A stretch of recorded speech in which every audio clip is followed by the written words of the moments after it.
ದಾವಣಗೆರೆ ಜಿಲ್ಲೆಯ ನ್ಯಾಮತಿ ತಾಲೂಕಿನ ಸೂರಗೊಂಡನಕೊಪ್ಪದ ಬಾಯಾಗಢ್ನಲ್ಲಿ ನಡೆದಂತಹ ಸೇವಾಲಾಲ್ ಜಯಂತಿಯ ವೇದಿಕೆಯಲ್ಲಿ ಮಾತನಾಡಿ, ನಮ್ಮ ಸರ್ಕಾರ 1000 ದಿನವನ್ನ ಪೂರೈಸಿದ ದಿನವೇ ನಾನು ಸಂತ ಸೇವಾಲಾಲ್ ಜಯಂತ್ಯೋತ್ಸವದಲ್ಲಿ ಭಾಗಿಯಾಗಿದ್ದು ನನ್ನ ಪುಣ್ಯ. ಸಾಕಷ್ಟು ಜನರು ಪ್ರೀತಿಯಿಂದ ಗೋ ಬ್ಯಾಕ್ ಅಂತ ಹೇಳಿದ್ದಾರೆ. ನೀವು ಎಷ್ಟೇ ಗೋ ಬ್ಯಾಕ್ ಅಂತ ಹೇಳಿದ್ರು ಕೂಡ ವೆಲ್ಕಮ್, ಕಮ್ ಬ್ಯಾಕ್ ಅನ್ನೋರು ಇಲ್ಲಿ ಜಾಸ್ತಿ ಜನ ಇದ್ದಾರೆ. ನಿಮ್ಮ ಸಮಾಜಕ್ಕೆ ಅನ್ಯಾಯ ಆದಾಗ ಡಿ.ಕೆ. ಶಿವರು ಒಬ್ರೇ ನಿಮ್ಮ ಪರವಾಗಿ ನಿಂತು ಹೋರಾಟ ಮಾಡ್ತೋರು. ಈಗ ರಾಜಕೀಯದಲ್ಲಿ ಧರ್ಮ ಇರಬೇಕೇ ಹೊರತು ಧರ್ಮದಲ್ಲಿ ರಾಜಕೀಯ ಇರಬಾರದು ಎಂದಿದ್ದಾರೆ. ವೇದಿಕೆ ಮೇಲೆ ಇರುವಂತಹ ರಾಜೀವ್, ರೇಣುಕಾಚಾರ್ಯ, ಬಿ.ವೈ. ರಾಘವೇಂದ್ರ ನನ್ನನ್ನ ಕಮ್ ಬ್ಯಾಕ್ ಅಂತಿದ್ದಾರೆ. ನನ್ನ ವಿರುದ್ಧ 100 ಜನ ಕಿರ್ಚಾಡಬಹುದು, ಅಂತವರಿಗೆ ಜಗ್ಗೋ ಮಗ ನಾನಲ್ಲ ಅಂತ ಡಿ.ಕೆ. ಶಿವರು ಹೇಳಿದ್ದಾರೆ.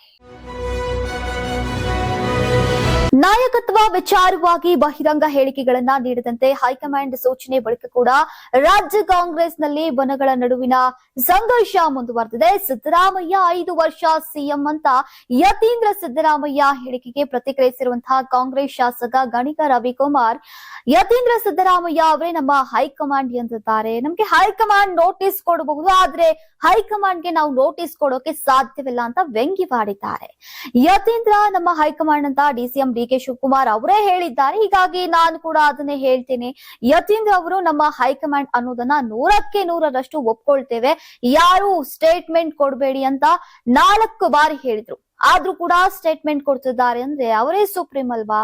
ಖರ್ಗೆಗಿಂತ ಜಾಸ್ತಿನಾ, ಡಿ.ಕೆ.ಗಿಂತ ಕಡಿಮೆನಾ ಅಂತ ಹೇಳೋಕೆ ಆಗಲ್ಲ.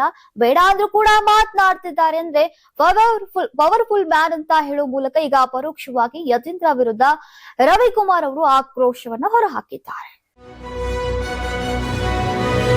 ಶಾಸಕರು ಖಾಸಗಿಯಾಗಿ ವಿದೇಶ ಪ್ರವಾಸಕ್ಕೆ ಹೋದ್ರೆ ಬೇಡ ಅನ್ನೋಕೆ ಆಗತ್ತಾ ಅಂತ ಶಾಸಕರ ವಿದೇಶದ ಪ್ರವಾಸವನ್ನ ಐಟಿ-ಬಿಟಿ ಸಚಿವ ಪ್ರಿಯಾಂಕ್ ಖರ್ಗೆ ಅವರು ಸಮರ್ಥನೆ ಮಾಡಿಕೊಂಡಿದ್ದಾರೆ.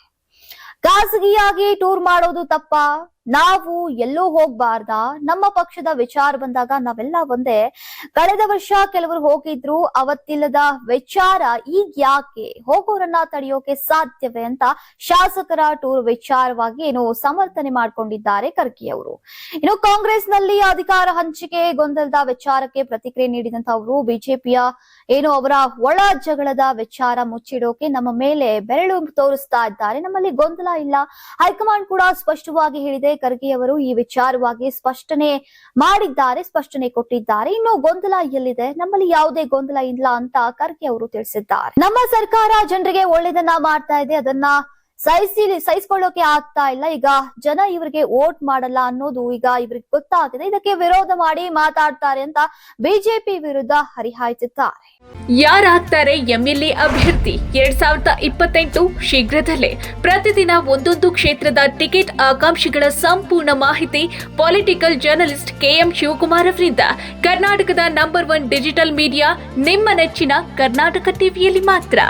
ನೀವು ಸಣ್ಣ ಆಗ್ಬೇಕಲ್ವಾ? ಅದು ಒಂದು ಉತ್ತಮ ಆಹಾರದಿಂದ ಸಣ್ಣ ಆಗ್ಬೇಕಲ್ವಾ? ಪ್ರತಿದಿನ ನಮ್ಮ ಜೀನಿ ಸ್ಲಿಮ್ ನ ಯೂಸ್ ಮಾಡಿ ಯಾವುದೇ ಸೈಡ್ ಎಫೆಕ್ಟ್ ಇಲ್ದಂಗೆ ನೀವು ಸಣ್ಣ ಆಗ್ತೀರಾ.